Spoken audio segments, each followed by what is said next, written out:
Hey, what's up, guys? And welcome back to a different type of video today. Some disturbing 4chan stories. 4chan has always had some really weird, scary, and just interesting stories. And I thought I might make a series out of it because there is so many great and really authentic stories that I think are mostly true. There's a lot of weird stuff on there. There's a lot of great stories, but let me know down in the comments below if you enjoyed this video, if you'd like me to make more videos like this, and if you'd just like to see anything kind of parallel to this or similar to this in the future. I appreciate you stopping by so much. You guys are the best.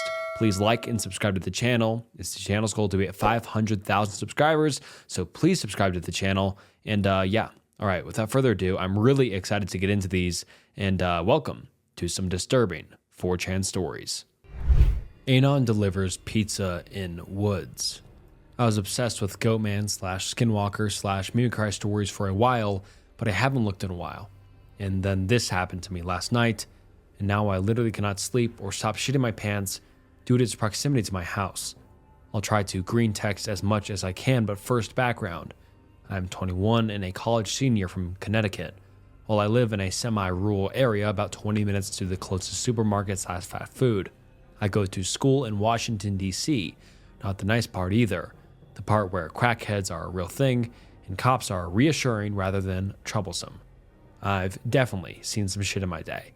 It would be good to mention here that I'm not some Glender freak, but I'm about 6'1" and 240. A lot of muscle, but Lord knows I could drop 15 pounds. I love to smoke, pot, get drunk, and eat. Sue me. Being the good student that I am, I picked a real major, accounting, and I interned for a mid-sized PR team doing accounting bitch work and getting paid $20 an hour. College is expensive as fuck though, so I deliver pizzas at night after the office closes. It's a cheap, drunk food kind of pizza place that has an absurdly large delivery radius and is around 20 minutes from my house, 5 minutes from the beach. My place is north of there, and we deliver probably another 15 minutes past my house. I'm actually typing this at work in between examining the fine print on our client contracts to ensure we are charging them every penny we can. Cheap bastards. So basically, the further north you go from the pizza place, the more rural it gets.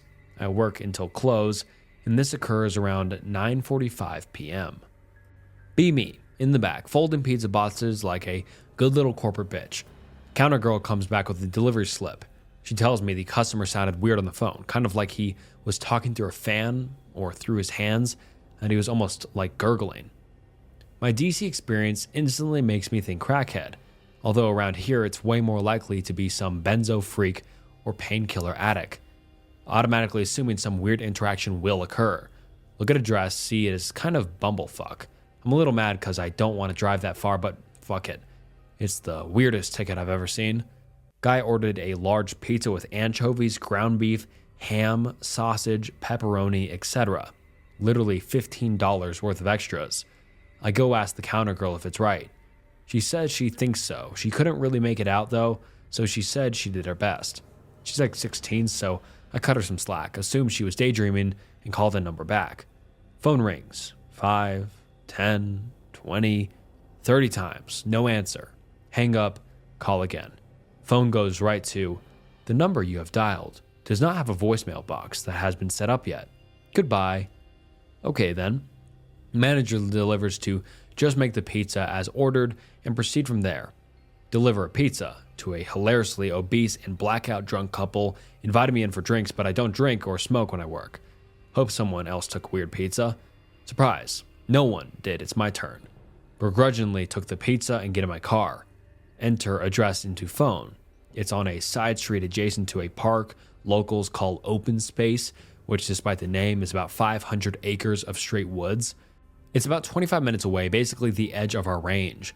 Put on some dubstep, judge me, and crank my turbo subby, judge me more, out to this road. If you're not from a rural area, this can be hard to explain. Winter in the woods is scary. There's never a single sound. Ever. Unless there's something larger than a cat walking around, it's you in dead silence. Finally, get to address. There are a few houses on the street, but they sit on probably 5 acres, so they're spaced out a fair amount.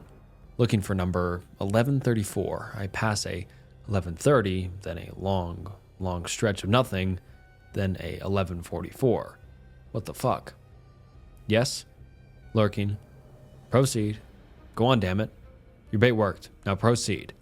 I just want to get this over with and get the next delivery without getting stabbed by some pillhead over a fucking pizza. Call the number. Rings, stops ringing. There's no sound, but instead, kind of like a buzzing or a humming. It's hooked up to my car stereo and it's getting louder and louder until I just hang up because I don't want it to ruin my speakers. Windows are fogging up because at this point I'm pulled over between those two houses. Right when I roll the windows down, I'm overcome by the odor of decaying trash, like driving through Newark and New Jersey. Fucking gross, so I put the car in first and I start pulling towards the next house. At the end of the driveway, there's a station with a light on top. Gonna pull into this house and knock and ask if maybe they gave the wrong number over the phone. Makes sense for a pillhead. I'm probably 100 feet away when I see someone step out of the darkness into the light at the bottom of the driveway. Good. It's the fucker that ordered. Expecting this guy to be all over the fucking place, leaning over and being fucked up. Guy isn't that fucked. Stop the car about 10 feet from him. Black coat that looks 3 times too big for him, even though he's probably got 5 inches on me. Don't look at him at first. Getting pizza out of the car and getting ticket and change as I talk. Hey, sorry about the wait and the calls. This is pretty far. No response. Realize I should be watching him considering the signs. The smell is still pretty pungent, but I know it's not trash day. I get the pizza on the roof of my car. He is standing under the light on the opposite side of my car. So I got out of my driver's seat and went to deliver rear to get pizza. But pizza on roof on driver rear. Guy is probably 10 feet away from passenger rear. I finally pay enough attention to get a good look at him. Giant tall, no shoes, ripped up jeans, stains everywhere. Big jacket, as mentioned. Look at his face. Sunken eyes. Can't even see them with the light. Getting real sketched out because guy hasn't moved or said a word. Stop the process and just stare at the guy. He is staring right at me with those freaky fucking eyes. His head is sort of bobbing side to side, but not in any fluid sense at all. Kind of like a car door, like how it stops at halfway open, then you give it another shove and it stops at all the way open. I watch his head do this in no real pattern for probably 10 seconds. Starting to get real uneasy between the stench and the head thing and the eyes and the not fucking answering. I stand frozen and so does he. Without breaking eye contact, I take my phone out of my pocket and hold it level with the roof so I can look at the guy and my phone at the same time. Call the number for the guy. Call it. Phone starts ringing, but I hear no phone anywhere. Then, out of the quiet of the woods, I hear faintly, so faintly, a fucking cell phone ringing back, and they're maybe 50 or 100 yards away. This is my kicking myself for not getting my CC yet. This is me almost shitting myself. The guy's just standing there, still doing the head thing, but I swear, I see that fucker smile. Finally get the courage to speak. Can you please come get this?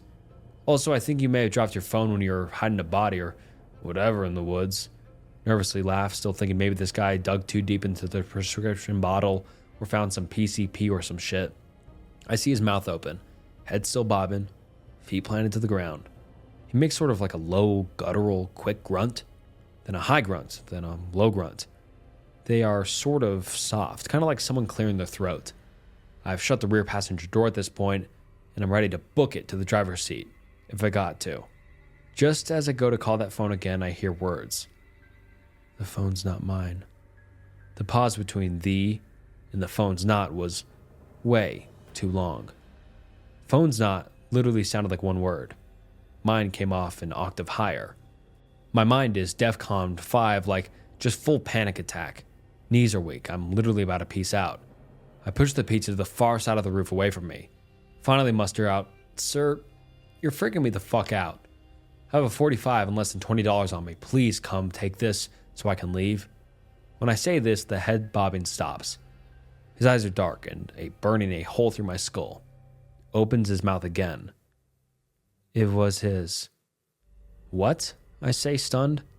It was his. The phone was his. The guy comes towards the car. Not a step, but like one huge muscle spasm that propels him forward. Phone was his, he repeats. I'm on the verge of tears at this point.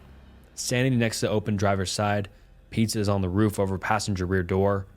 Guy jerk jumps once closer to the door. The phone is not his anymore. I blubber, wordless, and then gathering man balls, I scream, I'm gonna call the fucking cops and blow your fucking drug addict head off if you don't get the fuck out of here. I see this fucker smile, this creepy fucking smile.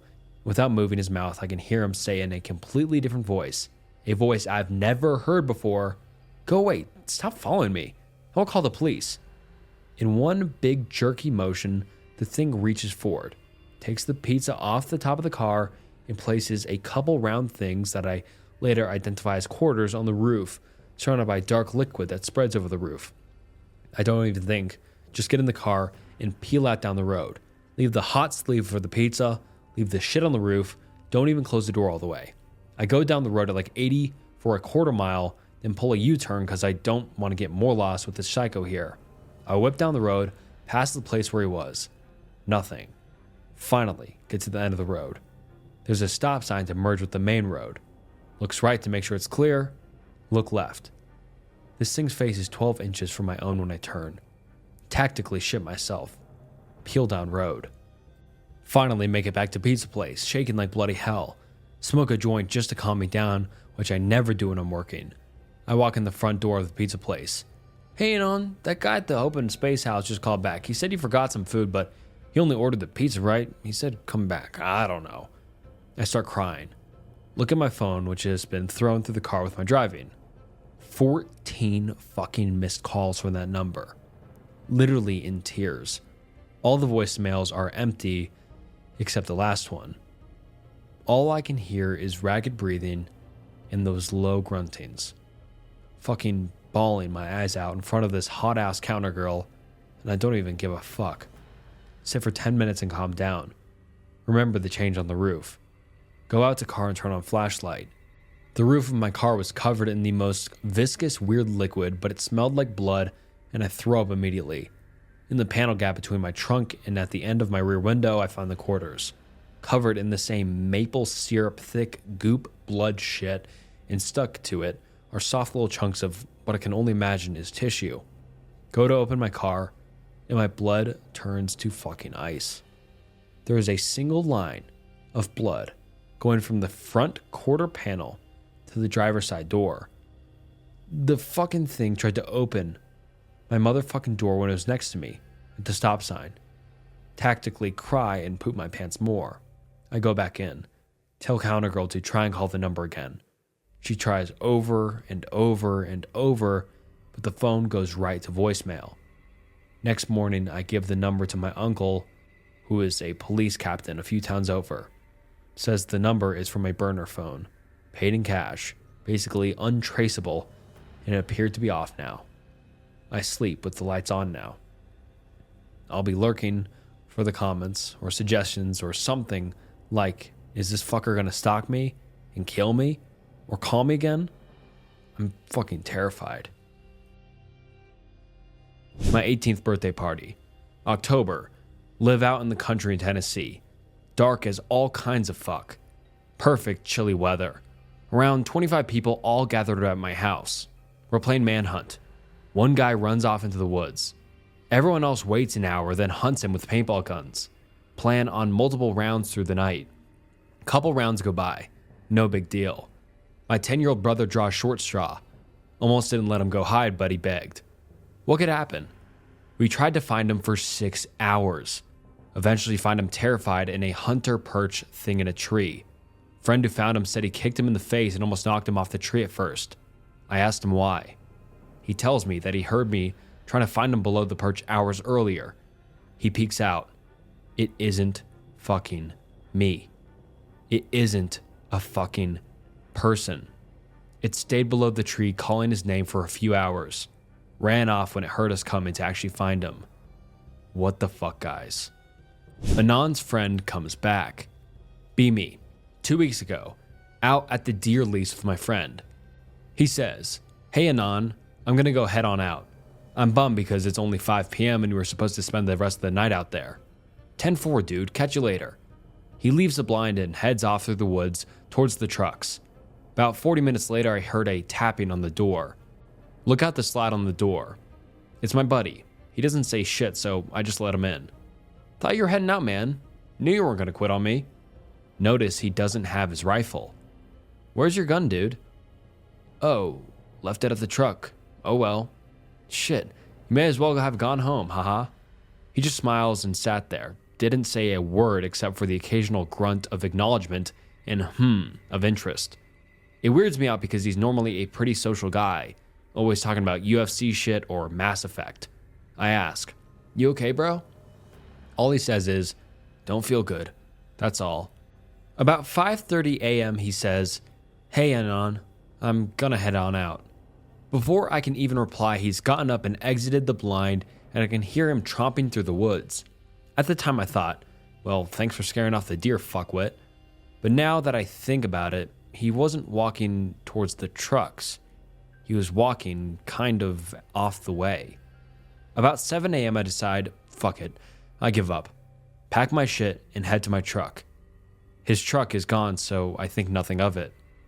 The reason I'm bringing this up is I talked to him earlier today and was asking him if he felt better.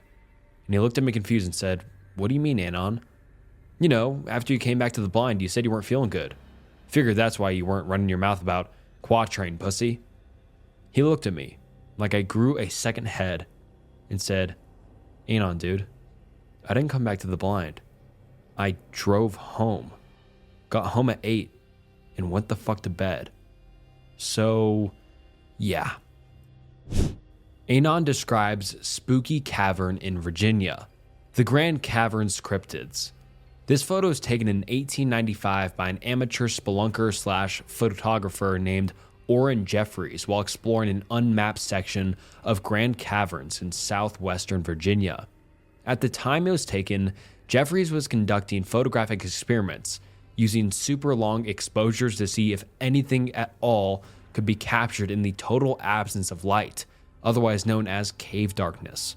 He would situate himself on level ground, extinguish his lantern, and then open the lens of his homemade box camera for as long as he could stand the darkness. During one of these experiments, he heard something approach from the deeper recesses of the cave. Frightened, Jeffries abandoned his experiment and set off on one of the Blitzkrieg flashes he used for taking traditional photos underground. According to the report he later gave to a local newspaper, Jeffries saw 3 humanoid creatures staring at him from the shadows and took off running in the other direction and didn't stop running until he was topside. Several days later, he returned with 3 other men to retrieve his box camera. This is the image that was recorded on the film inside. And before we move on to the next one, these could be really any animals. I mean, all animals have reflective eyes. I don't know if all, but any cave animal probably has reflective eyes whenever it sees light. So this could literally be a raccoon, bears, foxes, coyote, bats maybe. This could literally be any cave-dwelling creature. But he did say humanoid, so that's really weird. So this could be a true story, but look at the photos, make up your mind yourself. Could be edited even, photoshopped. I'm not sure, but it's still a pretty spooky photo. Caves freak me out, but let me know what you think about this one down below. Anon looks at the stars. Little brother is really into astronomy. He's about 7 years old. Likes to look at the stars and watch things. About 3 weeks ago, he spent literally the entire night looking at one part of space from his room. Never once moved. Didn't even eat. When he gets up about noon the next day, I asked him what he was looking at. I was looking at the screaming stars. What are you talking about, you little brat? There's a place I found where, if you look at it, you can hear screaming. No way. I'll prove it to you. Wait until about 11 at night. Telescope hasn't moved since the other night. Look into it. Hear very faint screams. Eventually gets louder. Have to look away. I noped out and told our mom that she should take away his telescope. I'm never going to look at the stars again. Anon goes canoeing with his uncle. Be me, age 7. Mom left dad for an aging bassist and a shit-tier hairband. She ends up ODing on heroin a few years later. Whatever, fuck her. Only child. Dad raises me the best he can. Have no other family except an uncle that my dad refuses to talk to, and one grandpa in a nursing home. B14. Grandpa dies. Dad and uncle both inherit about $2 million each. Grandpa had a textile company that he sold, if you're wondering how he got rich. Saw uncle around that time because him and dad had to get all the shit in order with the grandpa situation. He's glad to see me. We talk and catch up a bit. Dad still hates his guts, but he never says why. He just mumbles under his breath as he changes the subject or pretends he needs to go do something around the house. I don't really ask about it anymore, but I did hear that my uncle did good with his money and started buying up land. Fast forward to high school. We find out dad has cancer in his throat. Try to be optimist, but it doesn't look good. Use up a lot of the money on treatment. I postpone going to college to stay with him so he isn't alone. Ends up dying when I'm 21. I have a little under 10 grand and the house after all is said and done. Work shitty jobs here and there, get girlfriend, she cheats on me after 2 years. She lives with me so I can't kick her out right away, say fuck it, take an extended amount of time off from job and drive off to get away from the situation. Have no one in my life that is close to me now. Feel hopeless and depressed. Drive aimlessly around the country, hit some famous places along the way, Grand Canyon, etc. See a bunch of tourists with their happy families, get super lonely. Decide to try and find my uncle. Takes a lot of searching, but eventually I get a number of a guy that keeps an answering machine for my uncle. Apparently, uncle lives off the grid in a cabin by himself and doesn't keep a phone or anything else. Anyway, don't want to hang around and wait for a call back, drive to where he lives. Get to the guy's place who keeps uncle's answering machine. Old retired guy. Pretty friendly. He tells me there isn't a road to my uncle's cabin. There is only a trail through the woods. It's like 10 miles, so the guy lends me an old mountain bike and tells me I can leave my car at his place. I get my bag with all my essentials and thank him before I head out. Start wondering how uncle will react to me dropping in on him after so long. Kinda nervous. Pass a few ponds and small lakes. I can't believe uncle owns all this land. Get to the cabin. Uncle is outside and staring at me like a psycho. He seems kinda paranoid. I yell to him and tell him it's me. He lines up quite a bit, seems happy to see me. Get the, you've grown up so much, didn't recognize you. Get inside and we start catching up. He makes some food. I tell him my situation. He says I can stay with him for a while. Feels good. Next day we just hang out. I see he has a ton of journals that he has been writing in every day since he was 10. My dad had some too, but he quit after a couple of years. Uncle said I can read them if I don't mind seeing some mildly questionable shit. I guess he was pretty honest when he wrote. Spent a lot of time reading those journals, learning more about my dad's family. Eventually, I want to get some stuff that my uncle didn't have at his cabin, mainly beer. In the morning, go back to the car and head to the nearest place for some supplies, shitty gas station. Get back and ready to hit the trail again. Old man comes out and I talk to him a bit more. He asks about family history, tell him dad and uncle didn't get along. He tells me that it might have to do with the lake disappearance. What disappearance? Apparently, a long time ago, this area was a popular camping and canoeing spot. People would pay like a regular campground and carry their canoes in there. Uncle used to live in a different spot, and he would come here every year when he was younger. Old guy tells me that one year, a dude disappeared there. His tent was all torn up and there was blood everywhere. Only other person on record that was there at the time was my uncle. There was an investigation and everything. My uncle got cleared eventually, and the dude was never found. I asked the dude what he thinks happened, and he says that he has no idea, that I should ask my uncle what happened. This was really unnerving at the time. I figured this is why my dad broke off contact with my uncle. Head back to uncle's with the beer and other goodies. Not gonna lie, that information changed my image of the uncle. Decide not to bring it up right away, but I really want to know what his story is. We drink beer and just hang out outside. I ask him if I can take out the canoe the next day. He says sure, but I can only go in specific spots. Don't bother asking why. He starts to make something for us to eat. I sit and read more journals. Decide to try and find the journal for the year that the disappearance happened. Start going through it when I get to the spot that had like 5 pages ripped out. And the way it looked seemed like my uncle had done it recently. All the other journals that I looked through had all their pages, so I was pretty sure he did this at some point after I took an interest in the journals. I decide not to bring it up. We eat and hang out some more and go to sleep. The next day, I want to head out in the canoe and paddle around a bit. He gives me some pointers and tells me to stay only on this one lake. Okay, sure. I paddle around for a while, hugging the shore mostly, kind of scared to go into deeper water. Eventually lose sight of cabin. It's a nice day, lots of wildlife. I see an odd-looking area offshore. There are a bunch of chopped down trees and it's really overgrown, but it looked like something used to be there. I decided to check it out and find out that it's an old overgrown trail. Also, it looks like someone tried to cover it up with logs and debris to hide it. Too curious to leave it alone, get out and walk through the thick vegetation. Follow what is left of the trail for about a quarter mile. Come out to a different lake. It is dead quiet. No wind, no animal sounds, no bugs. Get a super weird feeling like someone is watching me. Start walking out on the rocky shore. Realize it's way too quiet here. Even the water seemed to be too still. Decide to go back to the canoe and head back to the cabin. Uncle is out and waves to me. Asks me how it was. Tell him it was fun. Ask him about the other lake. His face goes blank as he looks off in that direction. Says he told me not to go to any other lakes. I tell him I just walked there. I didn't take the canoe over. He tells me to never go there again, or I would have to leave. He tells me he doesn't want me going in the canoe again. He seems pissed. Okay, whatever. He disappears for a while. I decide to get more beer. Get back to the cabin and Uncle still isn't there.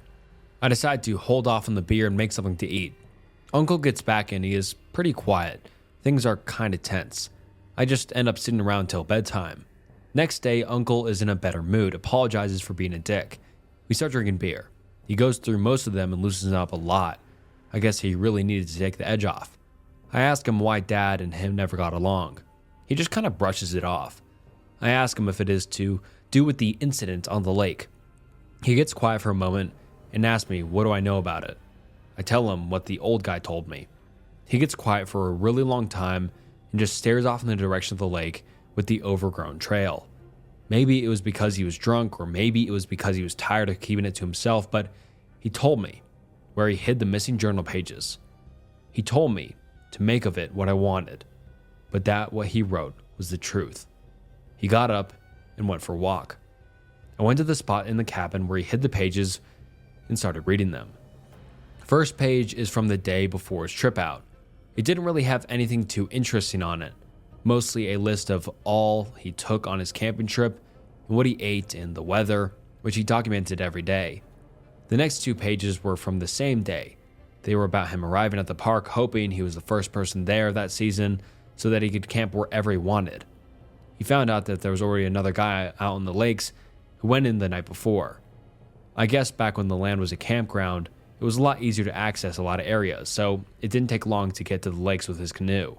He had a specific lake that he liked to stay at, and he was hoping to have it all to himself, or at least his favorite spot, which was a small island in the lake.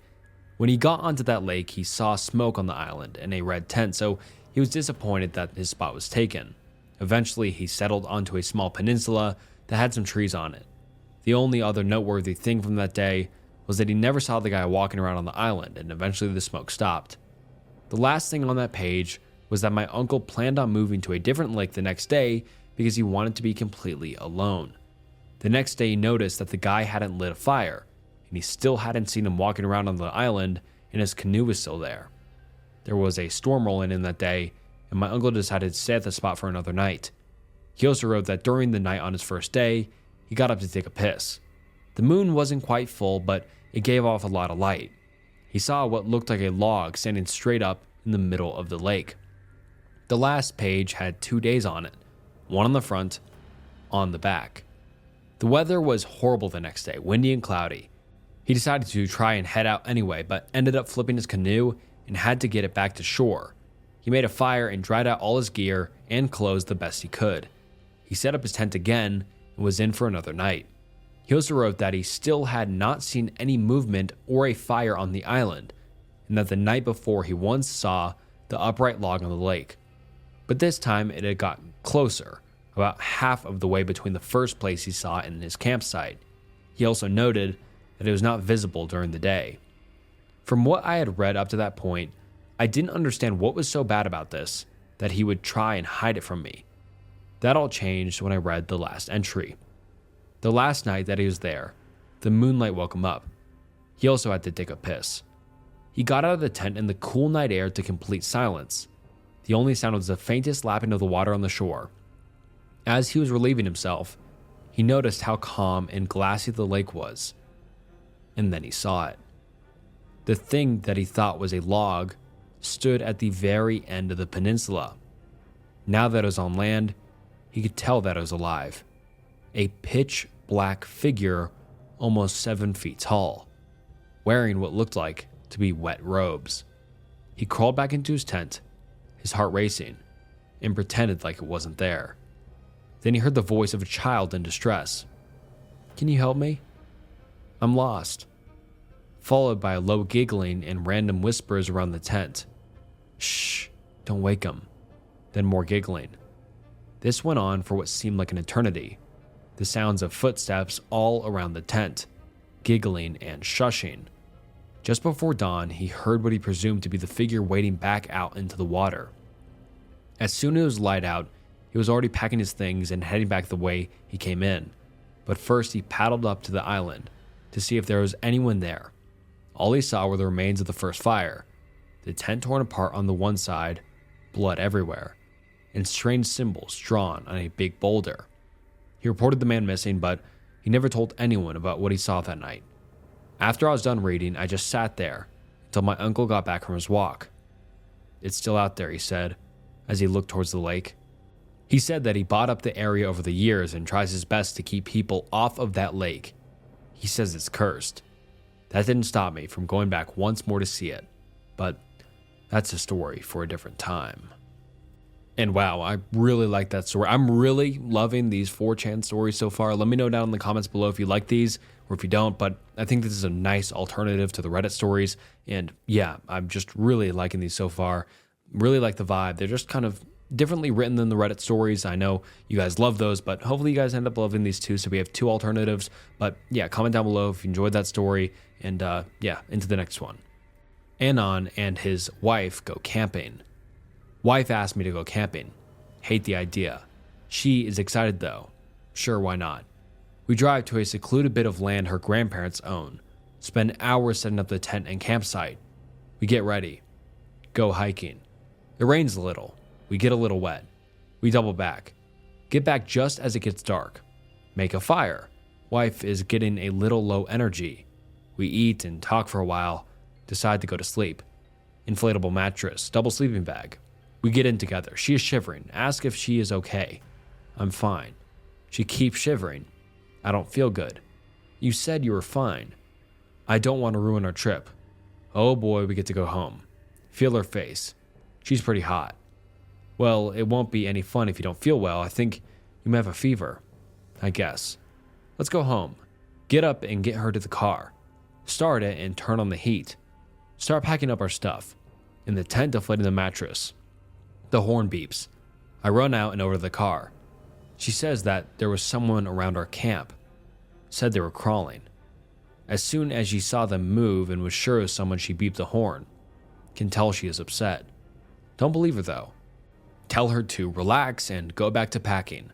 Gather everything outside the tent. Step back into roll up the mattress. Hear her yell my name. Sounded like it came from the woods. Why is she outside the car? Here, help, blank, my leg is bleeding. Rush out, glance at the car. She's asleep in the seat. Wave of fear. Hear something yell again. Help me. Still sounded like her, but somewhat off. Too raspy and deep. Take down the tent. Just roll it up. Shove it in the car. Left a few things. Got the fuck out of there. Driving a little fast. Wake wife up and make her put her seatbelt on. Get home and ask her to tell me what she saw. She said it was white. Thought it was a naked person crawling behind some trees. She saw them stand up against the tree, and she beeped the horn, and they dropped down and ran. Anon interrupts some guy's nap. Be my father, 16 to 17 years old, living in the rural town of Castile, Spain. One of his friends recently found a cave and he wants to go explore it. Dad accepts. They arrive at the entrance. The entrance is rather big, but afterwards the tunnel turns smaller and they have to crouch to continue. After some walking, the tunnel starts gradually increasing in size and they can walk straight again. They walk for like 10 minutes, just a tunnel that goes deeper and deeper into the earth. My dad starts feeling weird vibes. something is not normal. Tells nothing to his friend and they keep walking. Eventually, they reach a cave. In one corner, they see a man just laying in the ground. Hello? No response. They get a bit closer. He's sleeping. The man is unnaturally pale, like milk white. His hair is long enough to reach his knees. At first, they thought it was a hobo, but his also white clothes are clean. He looks like he has good hygiene, and the man also had lots of gold jewelry on him. Man starts awakening and stands up. He's like 3.5 meters tall, around 12 feet for Americans, most likely more. He says something in a language they don't understand. He doesn't seem hostile, but my dad and his friend still freak out and rush for the exit. The man laughs as if he found it funny. Both my dad and his friend spent the rest of the day and the entire next day thinking about it. After that, decide not to go back. The entrance is no longer there. Looks like there was never any cave there. They talk with the locals about it. No one ever heard of any cave in that location. Anon sleeps in front of his computer. Just moved out of parents' house. Sleep across from computer screen. Office chairs facing computer. Wake up. Someone is sitting in the chair facing the computer. Door locked. Roommate not home. Nope my way to sleep. Wake up later. No one sitting in my chair. Relief until I realize chair is turned towards me now. Nope. Turn every light on. Watch SpongeBob. Anon gets locked in the kindergarten bathroom. When I was like 4 or 5, I once got locked in the girls' bathrooms of my kinder by a female janitor. It was around 12 p.m., the time where everyone had left school. Long story short, no one would hear my screams or punches to the door, until an old man in a suit opened the door and said, "You have to go now, but make sure you run as fast as you can." And so I did. There was a huge scandal because the woman that had locked me confessed she was being extortioned by some people to have kids kidnapped, but no one had seen or known any man like the one I described, and I never saw him again. Anon calls himself from inside a dream. Have this dream. In a factory, typical wacky dream shit going on. Go through the back door of this factory. Walk out into a sort of Disney cartoon. A bit like Who Framed Roger Rabbit when Valiant is in Toontown. Don't like it. Has this weird sort of opera/choir kind of music in the background, but it's really foreboding and eerie. Whole place feels foreboding and eerie. Starts panicking. Sees phone booth. Use phone booth. Call myself to come rescue myself. Wake up sweating. Time to get up anyway. Go downstairs. See I have message on answering machine. Play the message. It's the same music from the dream and someone talking, but you can't make out what's being said. Message was received just before I woke up. Maybe I called my house phone with my mobile while I was sleeping, like some kind of muscle memory thing, although that wouldn't explain the background music. Remember, my mobile was downstairs charging the whole night anyway. Anon needs to tighten up the ceiling fan. Uncle lived with me and my folks growing up. I was about 10 years old when I found him dead in his room. S-word. Box cutter. Slashed his W. The walls, the floor, even the ceiling and ceiling fan had blood on them. I remember standing in the doorway. I remember screaming. Dad rushed over to see what was the matter. The thing that sticks out in my memory most is the ceiling fan on high, spinning and creaking repetitively overhead. Then it's all blur. Fast forward. Uncle's funeral comes and goes. His old room is cleaned and emptied of all furniture. The door to his room is always kept closed. Nobody goes in there for months. I wake up from a terrible dream one night. In the dream, I'm standing in the uncle's doorway. He's sitting on the edge of his bed, staring at me. His wrists are slashed to hell. His arms are abnormally long into the dream, so it makes them look even worse. Ceiling fan is creaking repetitively, spinning above me. Creak, creak, creak. I sit up in bed. I'm awake now, but I still hear that sound. Creak, Creak. I lay there a sec listening to it. I'm not imagining it. For some reason, I slip out of bed and into the hall. Looking back, I didn't feel in control of my own body at the time. I approach Uncle's bedroom door. On the other side, I can hear the ceiling fan spinning loudly, clear as day. The image of my uncle from my dream pops into my head. Picture his long arms reaching over to open the door. For whatever reason, I turn the handle, push door open slightly, peek inside. The room is empty, sigh of relief. Look up at the fan. It isn't even on. Creak, creak, creak. What the fuck? I suddenly panic and try to close the door, but at the last second I feel someone tug on it from the other side, keeping it from closing. Fuck this, abandon ship. Rush to my room, jump under the covers. I think I hear the door close, but my heart is beating in my ears, so maybe I imagined it. Lay there for a long time listening to the creaking sound until I pass out from exhaustion/fear. There's something in the hallway. It was yesterday. I was sitting in the kitchen of my house. It was 2 to 3 o'clock in the morning, drinking tea and watching YouTube. My door from the hallway leads directly to the kitchen, and through this door, sitting at the table, you can see what's going on in the hallway. I was distracted because my dog started behaving strangely. He never growled for nothing, but then he stood in front of this door and first looked for a long time. Then he started growling, and then he ran to another part of the room and curled up. I decided to check what was there and looked into the darkness. There I saw a silhouette of a man and took a picture. And then I took a picture with a flash, and then it became scary. I attached the photo. Everything is visible there, so immediately after this photo with a flash, my dog first ran up to this creature and started barking, and then whined and ran away. When I got closer, this creature disappeared. I do not know what it was, but now I always close the door from the hallway to the kitchen at night. Anon names himself. Visit area my mother's family are from. Her brother and his family still live there. I'm about 17 at the time. Go wandering about outside. Isn't that hot, but then it feels like I'm on the surface of the sun. Everything looks and feels sort of like 2D. Think I have heat stroke. See small pub. Go there for drink, not alcohol. Pretty much empty and dated as fuck. See 2 guys at table talking. They look very familiar. Keep looking at them.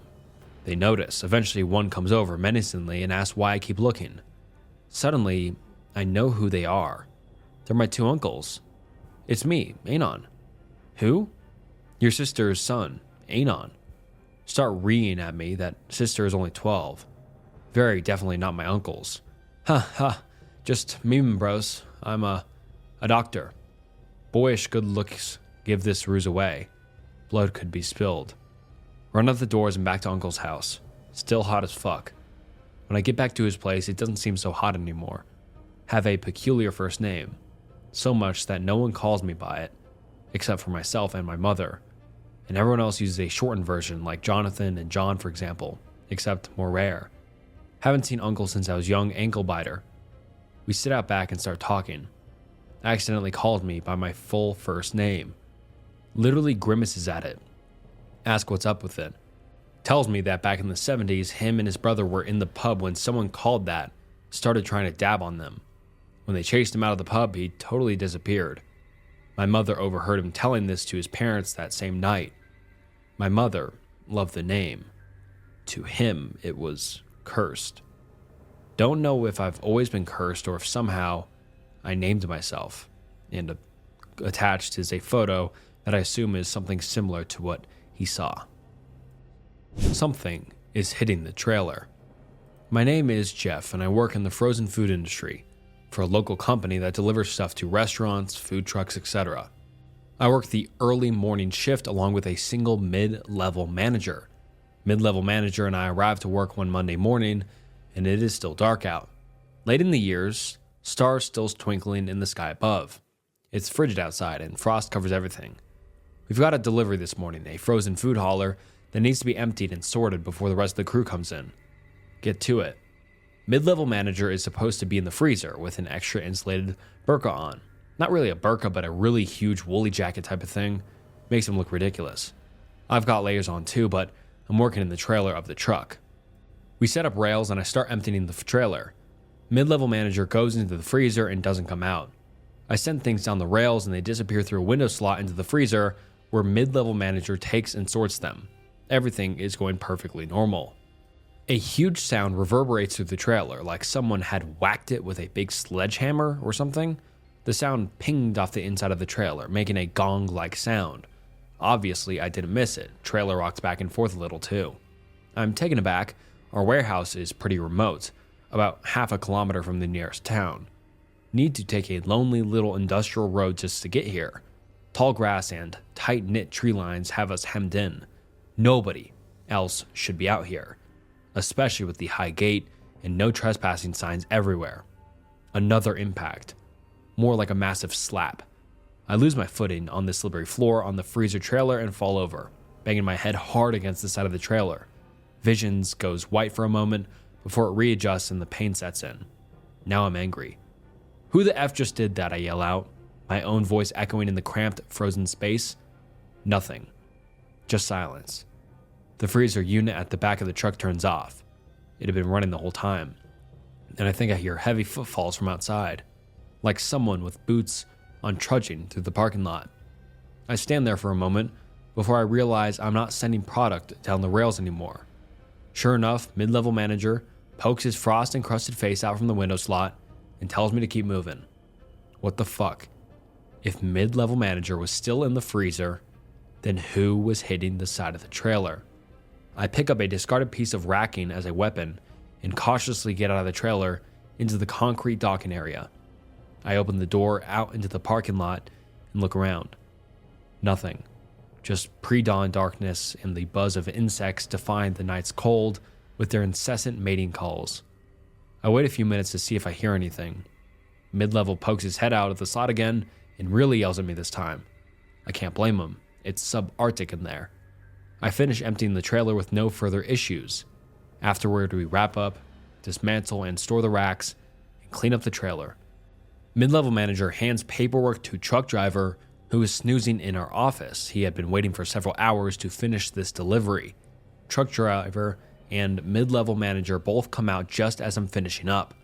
Truck driver heads to his cab to start his truck but stops and exclaims loudly. Asks us what the fuck happened to the trailer. Me and my mid-level manager head over to have a look. Big, muddy handprints are smeared down the length of the trailer.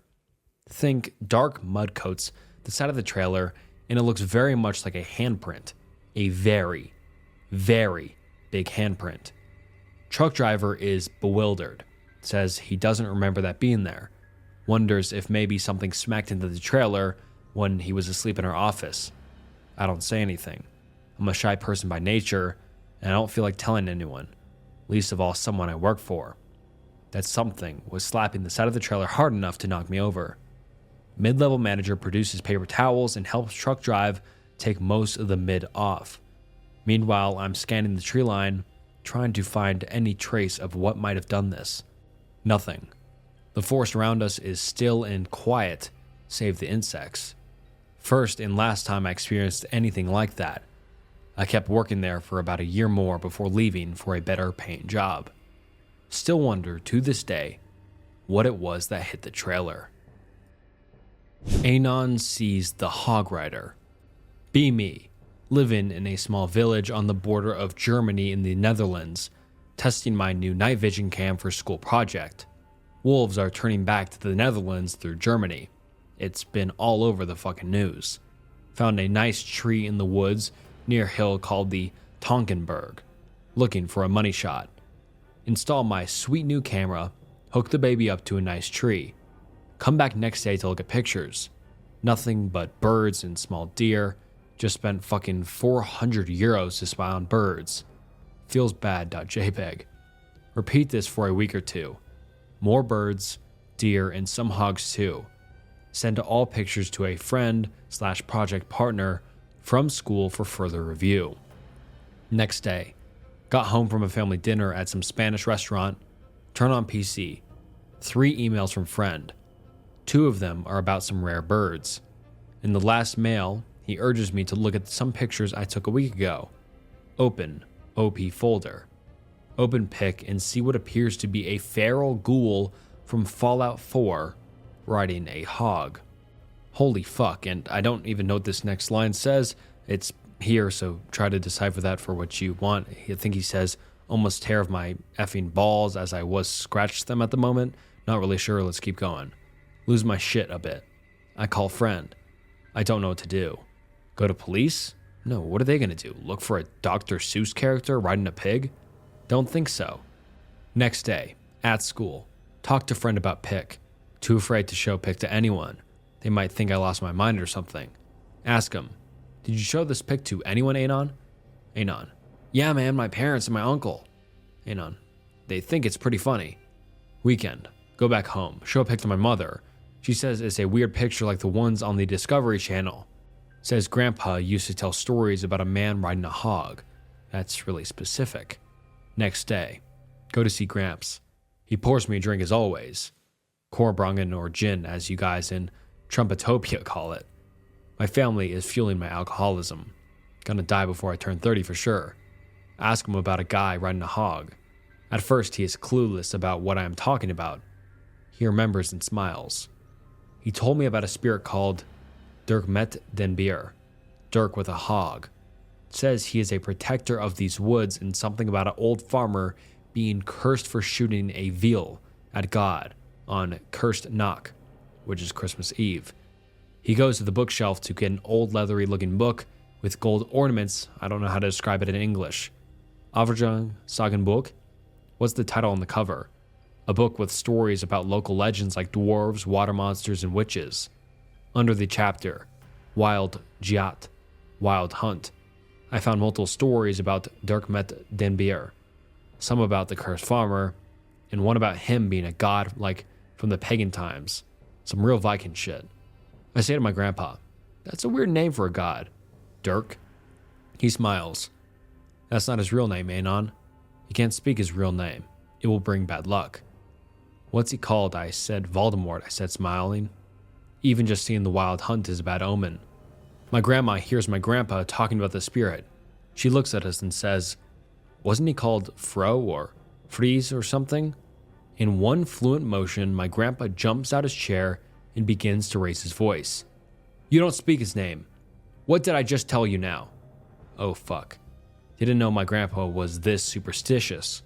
After he calms down, I showed him the picture I took of the thing in the woods. My grandpa is silent. He even has a spear, he mumbles after a minute. What? I took a closer look and you can almost make out a spear behind the figure. He misses a war horn, said Grandpa. A horn? I said. He turns the page of the book and on it is a real nice looking picture of a Germanic looking dude riding a hog. He is blowing a horn. What does the horn do? I ask. Get some vague answer, something along the lines of, it helps him hunt. A couple of days later, back home I do some research on Dirk/Fro. Turns out was like an old Germanic god. Almost every Germanic country has its own name for him. In the Netherlands and Germany, they call him Fro or Frey, and in the Scandinavian countries they called him Freyr, god of fertility. Yeah, the dude indeed looks like a real ladies' man. Reading some information on the Tankenberg, where I took the pictures, there's a small pagan temple for the goddess named Tamfana, a temple for human sacrifice possibly. Go to the temple just for the heck of it. Not much to see, just a small reconstruction of a temple and a nice view of the forest. Encounter some locals that live near the temple. Ask them about Tamfana. They proudly tell about the goddess of harvest and nature. I ask about the man about Derek. He told me that every Christmas Eve they round up all their shit and bring it inside their home, because if you don't have your stuff together at midnight, Dirk will come and wreck your shit. Maybe even you. I ask, are there people who have seen Fro? The man looks at me like I fucked his wife. Never say that name, he said. I laughed and said, what will you do, steal your broom? The guy said, again, never say that name. He walks off. Weirdest interaction I ever had. A week passes and some dude on local news says that he had seen a man on a hog. That it must be. Try to contact the man but no response. Next day, got his address, ride to his house, nobody home. Return home. This looks like a dead end. 3 days later, turns out the guy committed S-word. Shit is getting too real now. That's what you get for looking funny at someone, I guess. Decides to go to the police and show them our man Fro. Man walks in, gives me the most disgusting cup of coffee I ever had. They take some more info from me, like the location and date the pic was taken. Return home. Can't sleep, thinking of our boy Fro. 4 in the morning and loud knocking on door. Some fucking goons from the government or police, I don't know. They seize all my fucking equipment, my camera and the new camera I just bought especially for Dirk, my phone and my laptop. Some thick-looking guy with a thin comb over asks if I have more pictures on that hard drive. No, they take it anyway. There was some pH on there as well. I know, just the regular stuff, don't worry. Luckily, a backup all pics on my Google Drive. Hacker man. Grandpa passed away. Grandma said he wasn't doing so well lately. I begin to get paranoid. Think it's because of the Dirk thing. Think the government is hiding something. Bought some new cameras. Currently hanging in the forest around Tonkenberg. Struggling with my study, will become a dropout soon. Oppressively watching my cameras for a sign of Dirk. Just to prove that it's out there. And alright guys, these stories were legit so good. I haven't read Reddit stories in so long that were even close to this good. And if you guys know the channel, I read a ton of Reddit stories, and this is the first time I've ever read 4chan stories, and holy shit, these were amazing. So good. I love these stories so much. It was a great refresher. Let me know down in the comments below if you'd like to see more stories like this. This was so fun to record, so fun to research, so fun to just narrate everything. Comment down below if you'd like to see more videos like this in the future. I'd love to make them, but if the video performs well, I'll definitely do it. And yeah, just comment down below if you enjoyed them as well, because I really did. I thought these were scary as shit.